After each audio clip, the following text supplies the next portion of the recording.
Pope Leo XIV has appointed Cardinal Stephen Brislin, Archbishop of Johannesburg, to the Dicastery for Clergy. In this exclusive interview with SCCBC Communication Office, Cardinal Brislin shares his reaction to this unexpected appointment, his ongoing work in the Dicastery for the causes of saints, as well as his role in the global fight against human trafficking with the Santa Marta Group, and not forgetting his involvement in the Mining and Faith Reflection Initiative. Let's hear directly from Cardinal Brislin on this historic moment for the Church in Southern Africa. Good day, Sheila, and good day to your viewers and your listeners. It's good to be speaking to you again. Yes, my appointment to the Dicastery of Clergy came as quite a surprise to me in many ways. On the other hand, it wasn't a surprise because a cardinal is normally appointed to at least one dicastery, and many of the cardinals would serve in more than one dicastery. There are some who are in 4 or 5 dicasteries even. So in that sense, it's not a surprise. It is an honor in many ways to be appointed to a dicastery, as a great deal of trust is placed in the members of the dicasteries. However, on the other hand, it should not be really seen as an honor. It is a matter of giving service to the Church, and ultimately giving service to the growth of the kingdom of God. The Dicastery for Clergy focuses on issues of the diaconate and of the presbyterate, in other words, of deacons and of priests, and it's concerned with the issues of formation in terms of the academic formation, the pastoral formation, the spiritual formation, and the human formation of deacons and of priests. And of course, there are other issues that it is concerned with, for example, seminary training. Not all the seminaries fall under that dicastery. The seminaries of the Oriental churches and the seminaries in countries that are under the Dicastery for Evangelization do not fall under the Dicastery for Clergy. But I find it a very wonderful dicastery to be part of because, priests are really the coalface of the Church in many ways. So much is entrusted to priests, and it's very important that we look after the well-being of priests and to ensure that they are well-formed and that they are truly pastoral and have the interests and the concerns of those whom they are serving at heart. Apart from his latest appointment, Cardinal Stephen Brislin is also a member of the Dicastery for the Causes of Saints, which is a Vatican department responsible for overseeing the canonization process of saints in the Catholic Church. Let's listen more.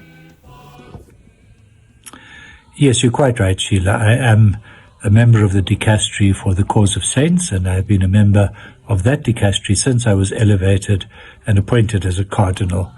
And that dicastery, of course, deals with the beatification process, the canonization process. It's a lovely dicastery to be part of because it's very positive, and it's looking at individuals who have lived exemplary lives. Whether they were saints or not, of course, the dicastery determines through prayer, reflection, and consultation. But it's a wonderful dicastery because you're looking at the lives of very, very exemplary people who have tried their best to live holy lives.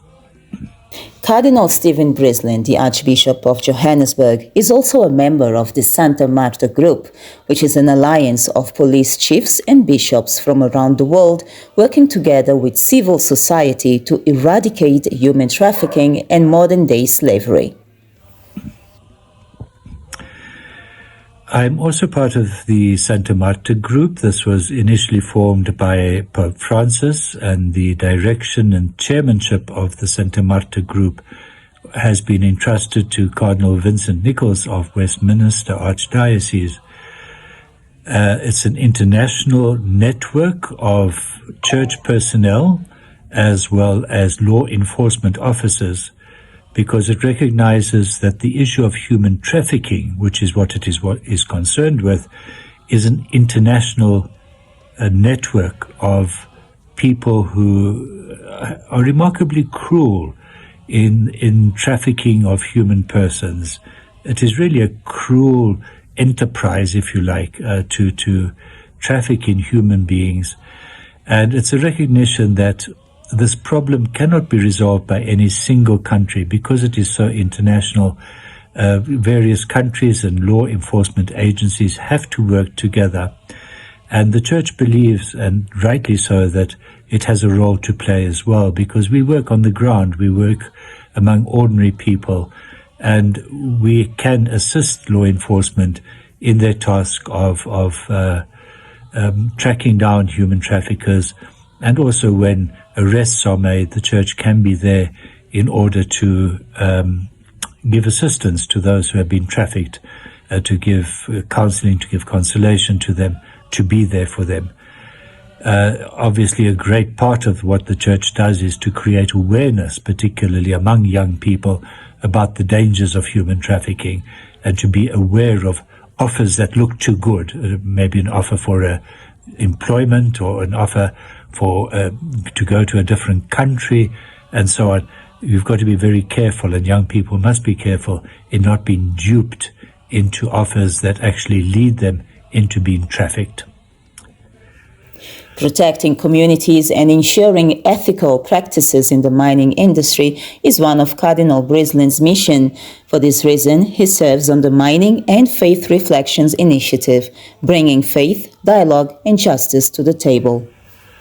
Yes, yet another thing that I am involved in is the Mining and Faith Reflections Initiative, the MFRI, and its South African counterpart, which is called Courageous Conversations, which brings together mining companies, trade unions, civil society, and faith leaders. This initiative, again, has its origin in something that Pope Francis asked for.